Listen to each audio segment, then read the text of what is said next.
Bir kun bir odam davomli duo qilarmish. Yo Rab, shaytonni ko'rishni istayman, shaytonni ko'rishni istayman dedi. Kunlarning birida eshik tiq qildi. Badbashara bir kishi: "Sen kimsan?" "Men shaytonman."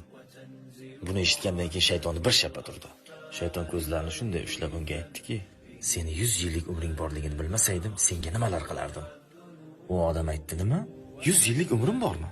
Ozgina hisob-kitob qilib, "To'xta qani, meni 100 yillik umrim bo'lsa, 90 yoshimgacha yeb-ichib gunohlarga botaman. 90 yoshimda tavba qilib, 10 yilda avliyo bo'laman." Oxirida bu 90 yoshga kirdi. Aytdiki, "Ertaga tavba qilamiz, tugadi." Bu kecha uxladi, ertaga tavba qilish kerak. Kechasi esa eshik tiq qildi. "Kim u?" Eshikni ochdi. Nur yuzli bir kishi. "Sen kimsan?" "Men Azroilman. Sen erta kelibsan. Meni hali 10 yilim bor." "Senga kim aytdi hali seni 10 yiling bor?"